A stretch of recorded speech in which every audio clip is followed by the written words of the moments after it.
ధన్యవాదాలు సార్. మరి గౌరవ పర్యాటక శాఖ మంత్రులు నేటి కార్యక్రమ సభాధ్యక్షులు శ్రీయుత జూపల్లి కృష్ణారావు గారిని ప్రసంగించవలసిందిగా మీ అందరి చప్పట్ల మధ్య స్వాగతిస్తున్నా.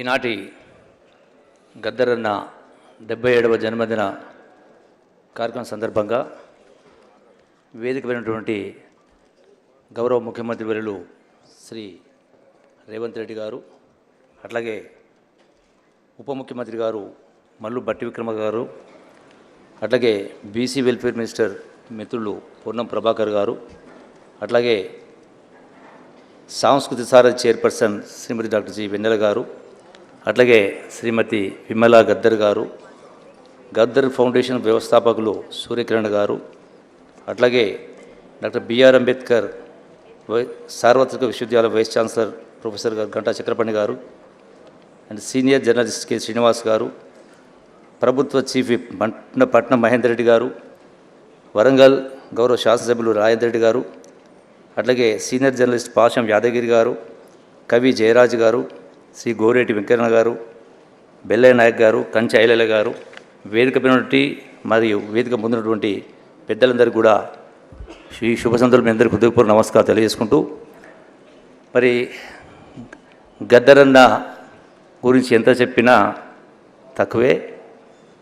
గద్దరన్న లేకపోవడం అనేది గద్దరన్న కుటుంబానికే కాదు, యావత్ తెలంగాణ రాష్ట్రానికే కాదు, యావత్ సమాజానికి తీరని లోటు. ఎందుకంటే జీవితాంతం తపన పడి చివరి రక్తం బొట్టు దాకా ఎన్నో ఆటుపోట్లు ఎన్ని ఎదురైనా కూడా లక్ష్యాన్ని వీడకుండా మరి ప్రజానాట్య మండలి, మరి వాగ్గేయకారుడు, అట్లాగే తెలంగాణ గర్వించదగ్గ బిడ్డ ఈ మధ్యన మరి మన మధ్యలో లేకపోవడం దురదృష్టకరం. రోజున గద్దరన్న లక్ష్యం ఒకటే,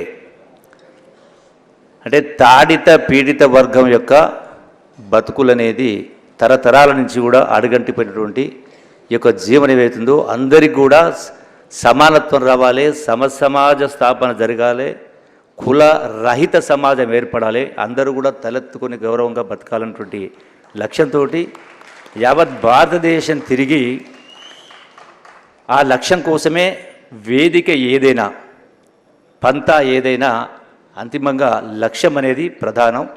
మరి ఎన్నో ఒడిదుడుకులు, ఆఖరికి బుల్లెట్ వెన్నులో ఉన్నా కూడా మరి లెక్క చేయకుండా యావత్ సమాజాన్ని తన పాట ద్వారా, మాట ద్వారా, ఆట ద్వారా సంఘటితం చేసినటువంటి గొప్ప మహానుభావుడు. మళ్ళీ అటువంటి వ్యక్తి మనకు దొరకడు, రారు కూడా. ఎందుకంటే మరి ఈ రోజున గద్దరన్న గురించి చాలామంది మాట్లాడుతూ ఉంటారు. యావత్ తెలంగాణ అంటే తెలంగాణ రాష్ట్రం రావాలని ఆనాడు తొలిదశ ఉద్యమం కావచ్చు, మలిదశ ఉద్యమాలు కావచ్చు, ఉద్యమాన్ని రగిలించి యావత్ సమాజాన్ని ఒక తాటిపైన నడపడం కోసం ఆయన అటువంటి మాటలు, ఆయన రచినటువంటి పాటలు, పాడిన విధానం సమాజాన్ని ఆకట్టుకునేలా చేసి ఉద్యమాన్ని ఉర్రూతలిగించినటువంటి వ్యక్తి. ఇలా వందలాది మంది బిడ్డల ప్రాణత్యాగం తర్వాత తెలంగాణ రాష్ట్రం ఆవిర్భవించింది. ఇది వేదిక కాకపోయినా కొన్ని సంఘటనలు జ్ఞాపకం చేసుకోవాల్సి వస్తుంది, బాధ అనిపిస్తూ ఉంది. ఎందుకంటే ఈ సందర్భంలో మరి ఇంత గొప్ప వ్యక్తి తెలంగాణ రాష్ట్రం రావటంలో తన వంతు ప్రధాన భూమిక, కీలక భూమిక పోసినటువంటి వ్యక్తి. మరి అటువంటి వ్యక్తి తెలంగాణ రాష్ట్రం వచ్చిన తర్వాత బాధపడాల్సినటువంటి దుస్థితి ఏర్పడ్డది. మీకు అందరికీ తెలుసు. ఆనాడు మరి ప్రగతి భవన్ ఎదురుగా మరి గద్దరన్న గంటల తరబడి దర్శనం కోసం ఎదురు చూడాల్సి వచ్చింది. అంటే ఏ లక్ష్యం కోసం, ఎటువంటి అంటే సమసమాజ స్థాపన ఏర్పడాలా అనేటువంటి అంత గొప్ప పోరాటం చేసిన వ్యక్తికి మరి రాష్ట్రం వచ్చిన తర్వాత గంటల తరబడి దర్శనం కోసం ఎవరో కాదు కేసీఆర్ దర్శనం కోసం ఎదురు చూడాల్సిన పరిస్థితి. మరి అటువంటి అంటే ఇలా మనం చూస్తూ ఉన్నాం. కాలం ఎప్పుడూ ఒకటే మాదిరి ఉండదు, సందర్భాలు వస్తాయి. మరి గేటు లోపడానికి రానివ్వటానికే ఆనాడు ఆ ప్రభుత్వ అధినేత రానివ్వని పరిస్థితి నుంచి ఈనాడు పరిస్థితి మళ్ళీ ఆ యొక్క ప్రగతి భవన్ నుంచే ప్రజలు తరిమేసే పరిస్థితి వచ్చిందా రాలేదా? రెండవది, నేను ఈ రోజున పేపర్ చూసిన, నిన్న పేపర్ చూసినాం.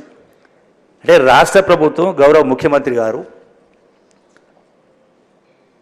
గద్దరన్న యొక్క తత్వం, ఆలోచన విధానం, సమాజంలో మార్పు తేవాలనే లక్ష్యంతో జీవితాంతం తప్పని వ్యక్తి గుర్తింపు రావాలి, నా బాధ్యతని ఈ రాష్ట్ర ప్రభుత్వం గౌరవ ముఖ్యమంత్రి గారు గద్దరన్నను గుర్తించి వారి యొక్క జయంతిని, వర్ధంతిని అధికారికంగా జరుపుకోవడమే కాకుండా వారి కూతురు వెన్నెల గారికి కూడా సాంస్కృతిక శాఖ యొక్క వారి యొక్క చైర్మన్గా ఏర్పాటు చేసే కార్యక్రమం చేయడం జరిగింది. అంతేకాదు ఈ రోజున పద్మ ఏదైతే అవార్డ్స్ ఉన్నాయో అవార్డ్స్ను గద్దరన్న పేరు మీద మార్చేటువంటి గొప్ప నిర్ణయం తీసుకోవడం జరిగింది.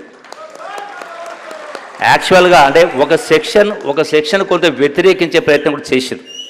అంటే మనం చూసే కోణాన్ని బట్టి ఉంటుంది మంచిదా చెడుదా అనేది. నేను బీజేపీ ఎంపీ ఒక అతను మాట్లాడాడు, అంటే పద్మశ్రీ పురస్కారం ఇవ్వము అని. పద్మశ్రీ పురస్కారం మీరు ఇవ్వకపోతే గద్దరన్న కిరీటం కింద పడదు, మీ కిరీటం, మీ పరువు ప్రతిష్ట కింద పడిపోయింది, బజార్లో పడ్డది. అంటే వ్యక్తి యొక్క తత్వం, ఆలోచన విధానం ఏంది అనేది మీరు గమనించలేని పరిస్థితిలో ఉన్నారంటే అది చాలా దురదృష్టకరం. రాష్ట్ర ప్రభుత్వం గౌరవ ముఖ్యమంత్రి గారు రాష్ట్రం నుంచి గద్దరన్న పేరు కావచ్చు, అట్లాగే అందశ్రీ కావచ్చు, చాలామంది పేర్లు, అట్లాగే చుక్కా రామయ్య గారి పేరు. అంటే మహానుభావులు, అదేదో మనం మంత్రాలు చదివితే రావవి, జీవితాంతం తపన పడి కష్టపడి ఒక స్థాయికి చేరులో వాళ్ళు గుర్తించాల్సినటువంటి, గౌరవించాల్సిన బాధ్యత మనది. ఆ బాధ్యతను ఈ ప్రభుత్వం విస్మరించకుండా ఈ ప్రభుత్వం భుజానికి ఎత్తుకొని గౌరవించే కార్యక్రమం చేస్తూ ఉంది. ఇది గమనించకుండా మేము గద్దరన్నకు పద్మశ్రీ అవార్డు ఇవ్వను అంటే ఇవ్వనంత మాత్రాన యావత్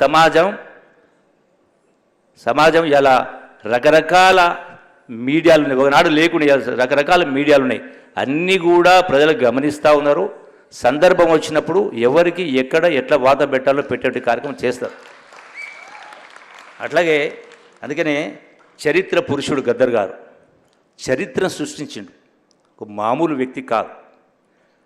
గద్దరన్న పాట, పొడుస్తున్న పొద్దు మీద నడుస్తున్న గానమా పోరు తెలంగాణమా, ఒక్క చరణంతో యువతను ఉర్రు తొలగించుండు. ఈ పాట ఎప్పటికీ నాకు జ్ఞాపకం ఉంటుంది.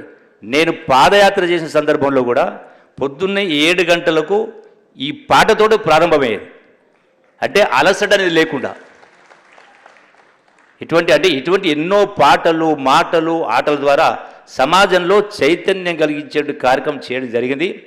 మరి అట్లాగే ఈనాటి కూడా తెలంగాణ రాష్ట్రం వచ్చిన తర్వాత కూడా ఇంకా గద్దరన్న గారి లక్ష్యం నెరవేరాలంటే, ఆ లక్ష్యం నెరవేరాలంటే మన అంబేద్కర్ రాసినటువంటి రాజ్యాంగం యొక్క లక్ష్యం నెరవేరాలంటే ఇటువంటి గద్దరన్నలు ఉద్భవించాల్సిన అవసరం ఉంది. వేదిక పైన గొప్ప కవులు, కళాకారులు ఉన్నారు, వాళ్ళ పాత్ర అయిపోలే.